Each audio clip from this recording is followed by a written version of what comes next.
फातिमा की रानी माँ, प्रभु यीशु की माँ, आसरा तू ही है माँ।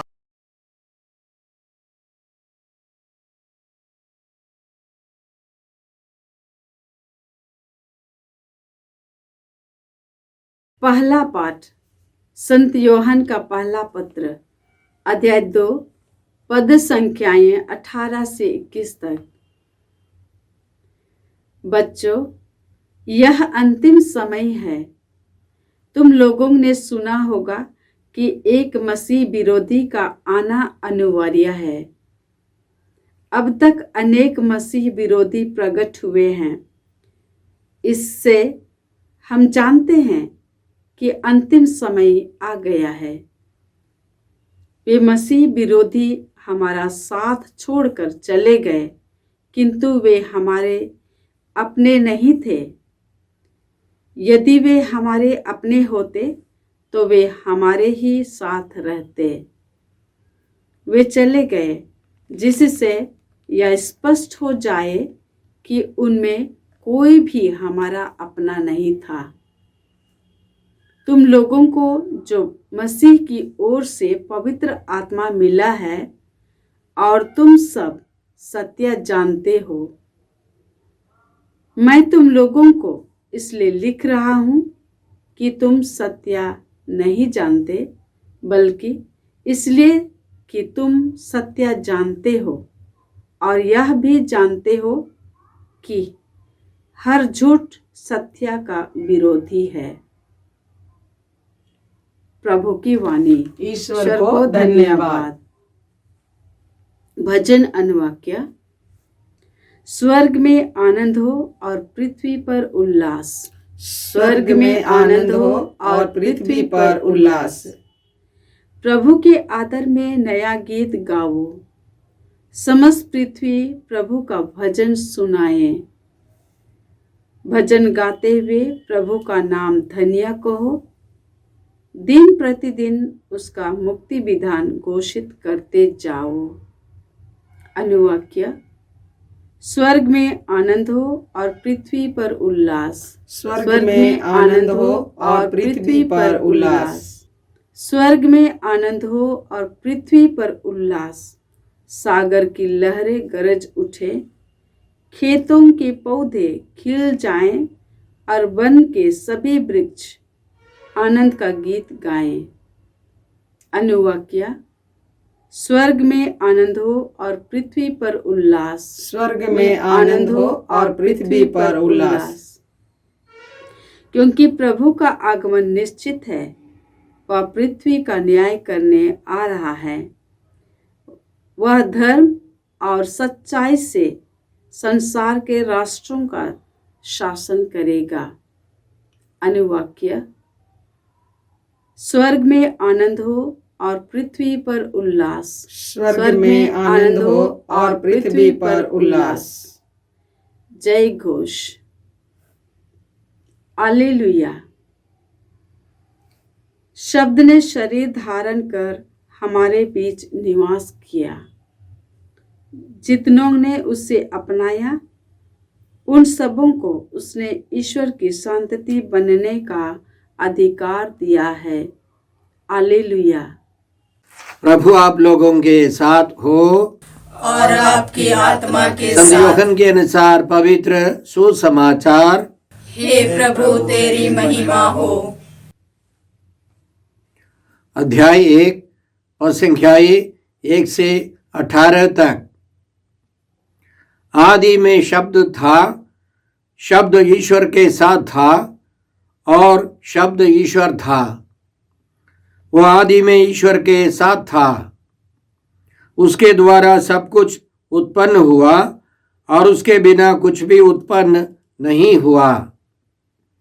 उसमें जीवन था और वह जीवन मनुष्यों की ज्योति था। वह ज्योति अंधकार में चमकती रहती है, अंधकार ने उसे नहीं बुझाया। ईश्वर का भेजा हुआ योहन नामक एक मनुष्य प्रकट हुआ। वह साक्षी के रूप में आया, जिससे वह ज्योति के विषय में साक्ष्य दे और सब लोग उसके द्वारा विश्वास करें। वह स्वयं ज्योति नहीं था, उसे ज्योति के विषय में साक्ष्य देना था। शब्द वह सच्ची ज्योति था जो प्रत्येक मनुष्य का अंधकार दूर करती है। वह संसार में आ रहा था, वह संसार में था, संसार उसके द्वारा उत्पन्न हुआ, किंतु संसार ने उसे नहीं पहचाना। वह अपने यहाँ आया और उसके अपने लोगों ने उसे नहीं अपनाया। जितनों ने उसे अपनाया और जो उसके नाम में विश्वास करते हैं, उन सबों को उसने ईश्वर की संतति बनने का अधिकार दिया है। वे न तो रक्त से, न शरीर की वासना से और न मनुष्य की इच्छा से, बल्कि ईश्वर से उत्पन्न हुए हैं। शब्द ने शरीर धारण कर हमारे बीच निवास किया। हमने उसकी महिमा देखी। वह पिता के एकलौते की महिमा जैसी है, अनुग्रह और सत्य से परिपूर्ण। यूहन्ना ने पुकार पुकार कर उनके विषय में यह साक्ष्य दिया, यह वही है जिनके विषय में मैंने कहा, जो मेरे बाद आने वाले हैं वह मुझसे बढ़कर हैं, क्योंकि वह मुझसे पहले थे। उनकी परिपूर्णता से हम सबों को अनुग्रह पर अनुग्रह मिला है। संहिता तो मूसा के द्वारा दी गई है, किंतु अनुग्रह और सत्य यीशु मसीह द्वारा मिला है। किसी ने कभी ईश्वर को नहीं देखा। पिता की गोद में रहने वाले एकलौते ईश्वर ने उसे प्रकट किया है। प्रभु का सुसमाचार। हे क्रिस्त तेरी स्तुति हो। क्रिस्त में प्रिय भाई और बहनों, हम लोग क्रिस्त जयंती काल में है। हम लोग आनंद मनाते हैं, खुशी मनाते हैं, क्योंकि हमारे मुक्तिदाता का जन्म हुआ है। करीब 2000 साल पहले बेथलेहम नामक गांव में एक गुफा में उनका जन्म हुआ। पुरानी व्यवस्था में जितनी सारी भविष्यवाणियां हुई थी मुक्तिदाता के बारे में, उन सभी भविष्यवाणियों को पूरा करते हुए प्रभु यीशु इस दुनिया में आए। उन्होंने सारी भविष्यवाणियां पूरी की और हमारे लिए प्रायश्चित कर, दुख उठाकर, मृत्यु स्वीकार कर, पुनर्जीवित होकर हमें उन्होंने पवित्र आत्मा दिया है। इसलिए आज के पहले पाठ में संत यूहन्ना के पहले पत्र अध्याय 2 पद संख्या 18 से 21 तक हम लोग इसी प्रकार सुने हैं। बच्चों, यह अंतिम समय है। तुम लोगों ने सुना होगा कि एक मसीही विरोधी का आना अनिवार्य है। अब तक अनेक मसीही विरोधी प्रकट हुए हैं। इससे हम जानते हैं कि अंतिम समय आ गया है। अंतिम समय का मतलब हमें तैयारी करनी है, प्रभु यीशु को स्वीकार करना है, प्रभु यीशु में विश्वास करना है। इसलिए संत यूहन्ना आगे लिखते हैं, वे मसीही विरोधी हमारा साथ छोड़कर चले गए, किंतु वे हमारे अपने नहीं थे। जब प्रभु यीशु ने जीवन की रोटी परम प्रसाद में उपस्थित यीशु के पावन शरीर और लहू के बारे में समझाया, तो बहुत सारे यीशु से विरोध करने लगे। यीशु के शिष्य लोग भी छोड़कर चले गए। बहुत सारे शिष्यों ने यीशु का साथ छोड़ दिया, क्योंकि प्रभु यीशु बोले थे कि जो मेरा मांस खाता और मेरा रक्त पीता है उसे अनंत जीवन प्राप्त है, और मैं उसे अंतिम दिन पुनर्जीवित कर दूंगा। क्योंकि मेरा मांस सच्चा भोजन है और मेरा रक्त सच्चा पेय। स्वर्ग से उतरी हुई वह जीवंत रोटी मैं हूँ। यदि कोई वह रोटी खाएगा तो वह अनंत काल तक जीवित रहेगा। जो रोटी मैं दूंगा वह संसार के जीवन के लिए अर्पित मेरा मांस है। इसी तरह की शिक्षाओं को सुनकर बहुत सारे लोगों ने, शिष्यों ने यीशु को छोड़ दिया, यीशु में विश्वास करना छोड़ दिया और उसके बाद अनेक लोगों ने यीशु से विद्रोह किया। वे सब यीशु के अपने नहीं थे। लेकिन संत यूहन्ना इसी तरह लिखते हैं, तुम लोगों को तो मसीह की ओर से पवित्र आत्मा मिला है और तुम सब सत्य जानते हो। पुनर्जीवित यीशु ने अपने शिष्यों पर पवित्र आत्मा भेजा, सारे संसार पर भेजा, लेकिन माता मरियम के साथ प्रार्थना करने वाले सब शिष्यों ने अनुभव किया, आग के रूप में, आंधी के रूप में और विशेष अनुभव देते हुए पवित्र आत्मा उन सबों पर उतरा। यरूशलेम में लाखों लोग जुट गए थे, उन सबों को यह अनुभव नहीं था। लेकिन यीशु में विश्वास करने वाले शिष्यों को, माता मरियम को मालूम हो गया उनको पवित्र आत्मा मिला है। वे ईश्वर की संतान का अनुभव करने लगे। इसलिए आज के अनुवाक्य में हम लोग इस प्रकार दोहराते हैं, स्वर्ग में आनंद हो और पृथ्वी पर उल्लास। यह स्तोत्र 96 से है। हम लोगों ने यह घोषणा की, प्रभु के आदर में नया गीत गाओ, समस्त पृथ्वी प्रभु का भजन सुनाए, भजन गाते हुए प्रभु का नाम धन्य कहो, दिन प्रतिदिन उसका मुक्ति विधान घोषित करते जाओ।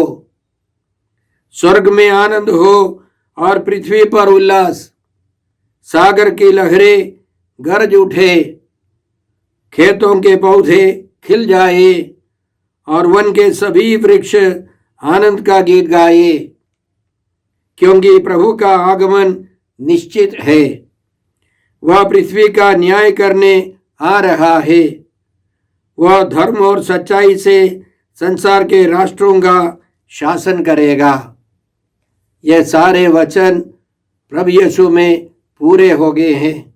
इसलिए हम आनंद के साथ, उल्लास के साथ प्रभु यीशु के आगमन को स्वीकार करते हैं।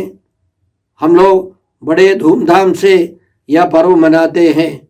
आज के सुसमाचार में संत यूहन्ना हमारे सामने बहुत सारे रहस्य रखते हैं। वे इस प्रकार शुरू करते हैं, आदि में शब्द था, शब्द ईश्वर के साथ था और शब्द ईश्वर था। उसके द्वारा सब कुछ उत्पन्न हुआ और उसके बिना कुछ भी उत्पन्न नहीं हुआ। उसमें जीवन था और वह जीवन मनुष्यों की ज्योति था। वह ज्योति अंधकार में चमकती रहती है, अंधकार ने उसे नहीं बुझाया। संत यूहन्ना यूनानी संस्कृति से बहुत परिचित थे। उन्होंने उनकी भाषा में लिखा है कि एक नया युग की शुरुआत करने के लिए प्रभु यीशु आए हैं। उत्पत्ति ग्रंथ में अध्याय 1 पद संख्या 1 से हम लोग इस प्रकार पढ़ते हैं, प्रारंभ में यानी आदि में ईश्वर ने स्वर्ग और पृथ्वी की सृष्टि की। पृथ्वी उजाड़ और सुनसान थी, अथाह गर्त पर अंधकार छाया हुआ था और ईश्वर का आत्मा सागर पर विचरता था। ईश्वर ने कहा, प्रकाश हो जाए, और प्रकाश हो गया। ईश्वर को प्रकाश अच्छा लगा और उसने प्रकाश और अंधकार को अलग कर दिया। संत यूहन्ना हमसे यह कहते हैं कि यीशु ने एक नए युग की शुरुआत की है, सृष्टि की है। वे स्वयं शब्द शरीर धारण कर हमारे बीच में आ गए, एक मनुष्य के रूप में और वे अंधकार को दूर करने के लिए, पापों को मिटाने के लिए, ईश्वर के राज्य की स्थापना के लिए आए हैं। उनको कोई हरा नहीं सकता है। अंधकार ने उसको नहीं बुझाया। वे चमकते रहते हैं। वे सच्ची ज्योति है जो अंधकार को मिटा सकती है, दूर कर सकती है। हम पिता ईश्वर को धन्यवाद देते हैं क्योंकि प्रभु यीशु इस दुनिया में आए ताकि हम सब उनके परिवार के सदस्य बन जाए, ईश्वर की संतान का जीवन बिताए। आज के सुसमाचार में संत यूहन्ना यह भी लिखते हैं, शब्द ने शरीर धारण कर हमारे बीच निवास किया, हमने उसकी महिमा देखी। हम जानते हैं करीब 2000 साल पहले बेथलेहम में प्रभु यीशु का जन्म हुआ। उनको चरनी में लिटा दिया, कपड़ों में लपेटकर चरनी में लिटा दिया, और उस चरनी में गाय बैल थे, गधे थे, और उन सबों ने प्रभु यीशु को पहचान लिया। याद रखे, यशायाह नबी के ग्रंथ की शुरुआत में ईश्वर इसी तरह शिकायत करता है, आकाश सुनो, पृथ्वी ध्यान दो, क्योंकि प्रभु बोला है, मैंने पुत्रों का पालन पोषण किया किंतु उन्होंने मेरे विरुद्ध विद्रोह किया है। बैल अपने मालिक को पहचानता है, गधा अपने मालिक की नाद जानता है, किंतु इस्राएल नहीं जानता, मेरी प्रजा नहीं समझती।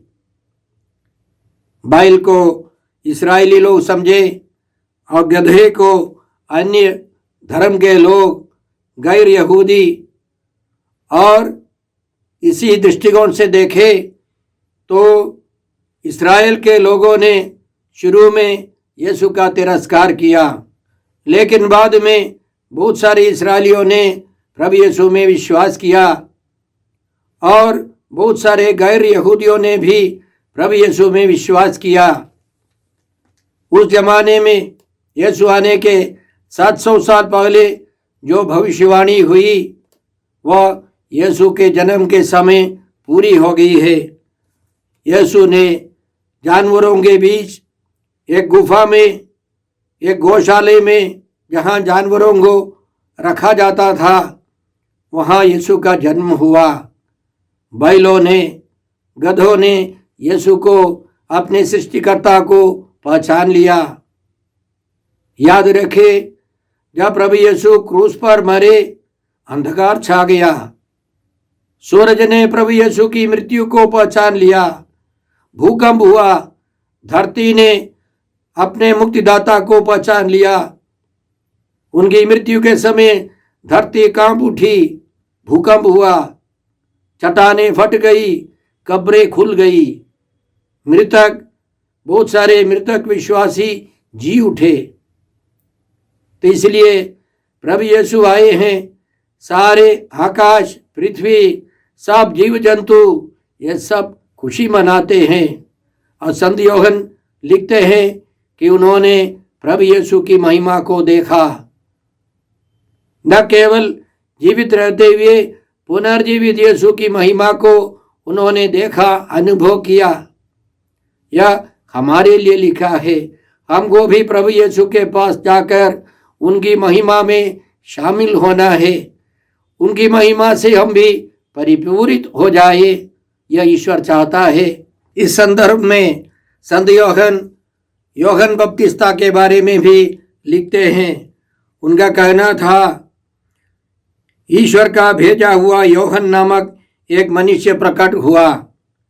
वह साक्षी के रूप में आया, जिससे वह ज्योति के विषय में साक्ष्य दे और सब लोग उसके द्वारा विश्वास करें।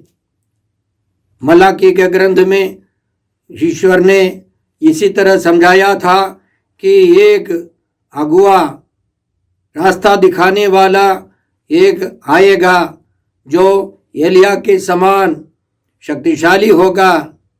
और संत यूहन्ना लिखते हैं, उन्होंने, यूहन्ना बपतिस्ता ने यह घोषणा की, यह वही है जिनके विषय में मैंने कहा, जो मेरे बाद आने वाले हैं वह मुझसे बढ़कर हैं, क्योंकि वह मुझसे पहले थे। यूहन्ना मुक्तिदाता नहीं है, पुराने व्यवस्थान का अंतिम नबी है और महान व्यक्ति है। उन्होंने यीशु के लिए रास्ता तैयार किया। बस वे चाहते थे कि यीशु के पास सबके सब जाए और मुक्ति का अनुभव करे। इसलिए संत यूहन्ना ये भी लिखते हैं, उनकी परिपूर्णता से, प्रभु यीशु की परिपूर्णता से हम सबों को अनुग्रह पर अनुग्रह मिला है। कृपा प्रभु यीशु के द्वारा हमको मिलती है। संहिता तो मूसा के द्वारा दी गई है, किंतु अनुग्रह और सत्य यीशु मसीह द्वारा मिला है। मूसा की संहिता से मुक्ति नहीं मिल सकती थी। इसलिए संत पौलुस रोमियों के नाम पत्र अध्याय 8 पद संख्या 3 में इसी प्रकार लिखते हैं, मानव स्वभाव की दुर्बलता के कारण मूसा की संहिता जो कार्य करने में असमर्थ थी, वह कार्य ईश्वर ने कर दिया है। उसने पाप के प्रायश्चित के लिए अपने पुत्र को भेजा, जिसने पापी मनुष्य के सदृश शरीर धारण किया। इस प्रकार ईश्वर ने मानव शरीर में पाप को दंडित किया है। आज के सुसमाचार के अंतिम में हमने इस प्रकार सुना, किसी ने कभी ईश्वर को नहीं देखा। पिता की गोद में रहने वाले इकलौते ईश्वर ने उसे प्रकट किया है। संत यूहन्ना हमको साफ साफ समझाते हैं कि यीशु ईश्वर है। प्रभु यीशु ने त्रिएक ईश्वर के बारे में हमको अच्छी तरह समझाया है। उसके पहले कई धार्मिक नेताओं ने ईश्वर के बारे में बताया, लेकिन वे सही रूप से नहीं शिक्षा दे पाए। प्रभु यीशु ने, पिता ईश्वर के इकलौते पुत्र ने हम पर प्रकट किया है कि पिता ईश्वर है, प्रभु यीशु है, पुत्र ईश्वर और पवित्र आत्मा ईश्वर है। त्रिएक ईश्वर एक समुदाय है। इसलिए प्रभु यीशु ने हमको यह सिखाकर समझाया कि एक कलीसिया चाहिए। कलीसिया की छोटी इकाई परिवार है। हम परिवार से अपना जीवन शुरू करते हैं, अपना प्राथमिक अनुभव पाते हैं और विश्वासियों का समुदाय बढ़ता जाना है। कलीसिया के द्वारा हम ईश्वर का अनुभव करते हैं। याद रखें, प्रभु यीशु के 4 प्रकार के शरीर हैं। पहले प्रकार का शरीर जो गौशाला में जन्म लेके आने वाला वह शरीर, यीशु का मानव शरीर। क्रूस पर मरने के बाद पुनर्जीवित यीशु शिष्यों के सामने प्रकट हो गए। उनको पहचानने के लिए वे उतना सक्षम नहीं थे। धीरे धीरे उन्होंने पुनर्जीवित यीशु को पहचाना, उनको छूकर देखा, उनका अवलोकन किया। वे महिमान्वित शरीर लेकर के आए और यह उनके दूसरे प्रकार का शरीर है। तीसरे प्रकार का शरीर है कि कलीसिया में प्रभु यीशु का शरीर है कलीसिया, और यीशु सिर है। संत पौलुस एफेसियों के नाम पत्र और अन्य जगह पर हमको समझाते हैं। संत पेतरुस भी इसी तरह समझाते हैं कि हम सब मिलकर यीशु का शरीर बन जाते हैं। यह मिस्टिकल बॉडी ऑफ क्राइस्ट। और चौथा है परम प्रसाद में उपस्थित यीशु। उनके शरीर और लहू को हम ग्रहण करते हैं। वह महिमान्वित शरीर और लहू है जिसको हम ग्रहण कर सकते हैं। इसी तरह प्रभु यीशु में विश्वास करने वाले, प्रभु यीशु को योग्य रीति से ग्रहण करने वाले 4 प्रकार के शरीर का अनुभव करते हैं।